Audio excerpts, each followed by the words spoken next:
السلام علیکم ورحمۃ اللہ وبرکاتہ۔ محترم بھائیوں، نبی اکرم صلی اللہ علیہ وسلم آخری نبی ہیں۔ آپ صلی اللہ علیہ وسلم کے آخری نبی ہونے کے بعد اگر کوئی نبوت کا دعویٰ کرے، وہ کذاب تو ہو سکتا ہے، وہ دجال تو ہو سکتا ہے، وہ مرتد تو ہو سکتا ہے، وہ جھوٹا ہو سکتا ہے، لیکن وہ نبی نہیں ہو سکتا۔ نبی اکرم صلی اللہ علیہ وسلم کے دین کے اندر اب کسی دوسرے نبی کی گنجائش باقی نہیں ہے۔ اللہ رب العزت کی شریعت نے اس کی گنجائش باقی نہیں چھوڑی ہے۔ قرآن کریم اس بات کو ٹھوس دلائل کے ساتھ بیان کرتا ہے۔ قرآن کہتا ہے ما کان محمد ابا احد من رجالکم ولکن رسول اللہ وخاتم النبیین۔ محمد صلی اللہ علیہ وسلم مردوں میں سے کسی کے باپ نہیں ہیں اور نبی صلی اللہ علیہ وسلم آخری نبی ہیں۔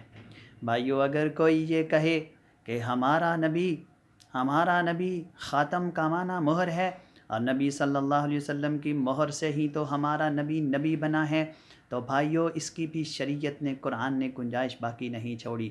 قرآن کہتا ہے خاتم کا معنی ایسی مہر جیسے کسی چیز کو سیل کر دیا جائے، جیسے کسی چیز کو محفوظ کر دیا جائے۔ ختم اللہ علی قلوبہم وعلی سمعہم وعلی ابصارہم۔ قرآن نے اس بات کی گنجائش بھی باقی نہیں چھوڑی۔ خاتم کا معنی ایسی مہر لگا دی جائے کہ جس کو سیل کر دیا جائے، جس کے اندر نہ کوئی چیز داخل ہو سکے اور نہ کوئی چیز نکل سکے۔ یہ معنی علامہ ابن قیم نے رحمۃ اللہ علیہ نے اپنی تفسیر کے اندر بھی کیا ہے۔ اور محترم بھائیوں، اگر کوئی اس سے ہٹ کر اس بات کی دلیل پیش کرے کہ ہمارا نبی ضمنی نبی ہے، نبی صلی اللہ علیہ وسلم کے دین کی ہی حفاظت کرنے والا اور آپ کی ہی بات کرنے والا ہے، تو بھائیو تب بھی وہ جھوٹا ہے، کیونکہ دین اسلام کے اندر اس کی بھی گنجائش باقی نہیں ہے۔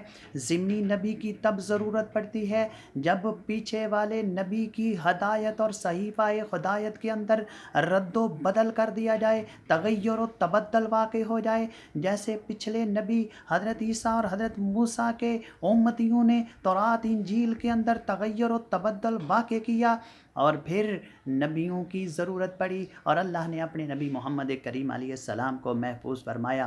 جبکہ اب اگر کوئی کہے میں ضمنی نبی ہوں، تو بھائیو وہ ضمنی نبی نہیں ہو سکتا، کیونکہ قرآن نے اس بات کو بیان فرمایا نحن نزلنا الذکر وإنا لہ لحافظون۔